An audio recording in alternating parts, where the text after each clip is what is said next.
शहर में बीते साल भर में हुई बाइक चोरी के मामलों को लेकर एएसपी सिटी ने कलेक्ट्रेट स्थित ऑफिस पर दी जानकारी। नमस्कार। यूँ तो उदयपुर अपनी वर्ल्ड की बेस्ट डेस्टिनेशन के लिए जाना जाता है। सबसे ज़्यादा पर्यटकों को अपनी ओर आकर्षित करने के लिए जाना जाता है, लेकिन इसके साथ साथ उदयपुर में चोरियों का ग्राफ भी बढ़ता जा रहा है। बात करें बाइक चोरी की, तो पिछले साल 2023 में यहाँ पर प्रत्येक एक दिन में औसत 2 बाइक के चोरी के मुकदमे दर्ज हुए हैं।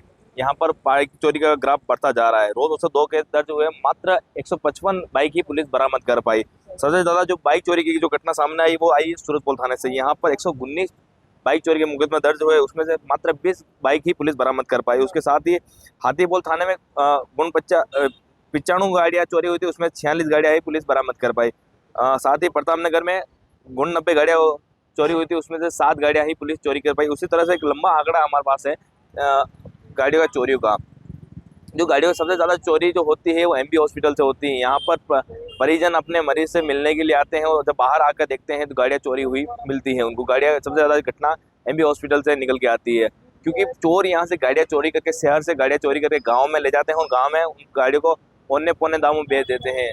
जो गाड़ी अमूमन लाख रुपये गाड़ी आती है उसको गाँव में 10 से 20 हज़ार रुपये में बेच देते हैं, या फिर उनके पार्ट्स खोलकर अपनी गाड़ियों में यूज़ करने के लिए काम में ले लेते हैं। जब इस पूरे मामले पर हमने additional SP city Lokendra Dadarwal से बात की तो क्या कुछ कहना उनका, आइए जानते हैं। की घटनाएं होती है और जहां आमतौर पे आप देखेंगे जहां पे सिटी हेडक्वार्टर्स है वहां सभी जगह इस तरह की वारदात होती इस तरह के है, इसलिए है क्योंकि वहां से लोगों की कनेक्टिविटी होती है दूसरे शहरों तक और दूसरे राज्यों के लोगों तक। ये कारण होता है इस कनेक्टिविटी का कि उनका यहाँ से कि कोई भी कीमती वाहन है वो उसको चुराया और उसको दूसरी जगह ले जाके उसको डिसमेंटल कर दिया, बेच दिया कहीं पे। इस तरह की चीज़ करना उनके लिए आसान होता है। तो जहाँ तक इसमें चोरी की वारदातें हैं ये लगातार बढ़ रही हैं, पिछले स्टेट वाइज बढ़ रही हैं, नेशन वाइड बढ़ रही हैं। तो अलग अलग एजेंसीज हैं जो इस पे मॉनिटरिंग कर रही है, वॉच कर रही हैं। जहाँ तक अपने स्थानीय उदयपुर शहर की बात है तो यहाँ वाहन चोरी की घटनाएं काफ़ी हो रही है, पिछले साल भी काफ़ी घटनाएं हुई हैं और हाईलाइट भी हुआ है अभी अखबारों में। तो उसके लिए मेरा उदयपुर वासियों से निवेदन है कि वे गाड़ियां हैं, गाड़ियों की एक सेफ पार्किंग वो सुनिश्चित करें। हम इतनी हमारी खून पसीने की कमाई से एक गाड़ी खरीद के लाते हैं और जब वो कोई अनजान आदमी लेके चला जाता है और वो हम उसके लिए फिर परेशान होते हैं वापस, वो पहले वाली सी स्थिति होती है, वो बड़ी बुरी होती है। तो लोग हैं अपने जो वाहन है उसकी सेफली पार्किंग सुनिश्चित करें। जहाँ भी जाएं, भले 5 मिनट के लिए जाएं, गाड़ी लॉक करके जाएं एक सेफ प्लेस पे जहाँ पे लगे भीड़ भाड़ वाला एरिया, वहाँ पार्क करें, ना कि अनजान खाली एरिया में पार्क करें। दूसरी चीज़ ये है कि रात को भी जैसे गश्त वगैरह में हम लोग होते हैं तो हम देखते हैं कि लोग अपने घरों के बाहर गाड़ियां पार्क कर देते हैं और जबकि वो गाड़ियां हैं उनके घरों में खाली जगह पड़ी है, उसके अंदर पार्क नहीं कर रहे हैं।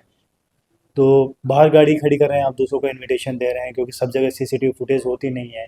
बाहर कोई वहाँ से बाहर गेट से गाड़ी निकालना मुश्किल है, बाहर से गाड़ी ले जाना बनिस्बत आसान होता है। वो चीज़ फिर कहीं सीसीटीवी भी नहीं है, सीसीटीवी में भी नहीं आ पाती, आदमी आइडेंटिफाई नहीं हो पाता, तो वो चीज़ भी इंटरेस्ट हो जाती है लास्ट में। तो जब तक लोगों का सहयोग नहीं रहेगा वो गाड़ियों की इंश्योरेंस करवाएं, ताकि हमारा कुछ तो बचाव हो। कल को हमारी गाड़ी चोरी भी हो जाती तो हम क्लेम तो कर सकें।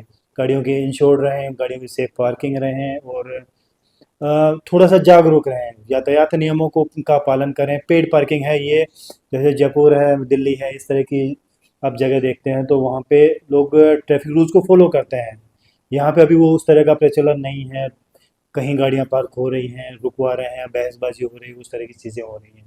तो लोगों से निवेदन है कि जब तक उन आप लोगों का सहयोग नहीं होगा तो एक सिस्टम की अपनी मजबूरियां होती हैं, वो बड़ा सीमित उनके पास में संसाधन होते हैं और जनसंख्या इतनी व्यापक है, गाड़ियों की संख्या इतनी ज़्यादा है।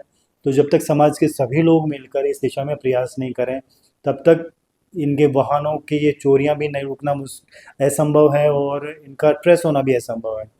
विजिलेंट रहें, ज़्यादा से ज़्यादा लोगों तक अपनी बात पहुंचाएं, सावधान रहें, दूसरों को भी सावधानी बरतने हेतु पाबंद कराएं, अपने साथियों को बताएं, अपने घर परिवार में बुजुर्गों को बताएं, अपने जो छोटे हैं उनको बताएं कि आप अपनी गाड़ियों को सही ढंग से पार्क करें, यातायात नियमों का पालन करें, जिससे इस तरह की घटनाएं ना हो।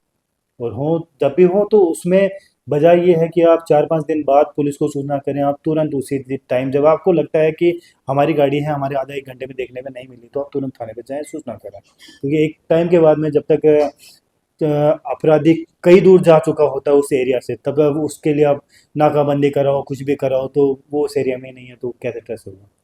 तो आपने जाना बाइक चोरी की घटना को लेकर हमने एडिशनल एसपी लोकेंद्र दादरवाल साहब से बात की, क्या कुछ कहना था उनका। उदयपुर से जुड़ी हुई और तमाम खबरों के लिए आप हमारे चैनल को सब्सक्राइब कर दीजिए। अगर सब्सक्राइब कर दिया है तो बेल आइकन दबाना ना भूलें। इस पूरे मामले पर मेरे साथ जानकारी जुटाई नीलेश कलाल, मेरा नाम पूरन प्रजापत, अलर्ट भारत न्यूज।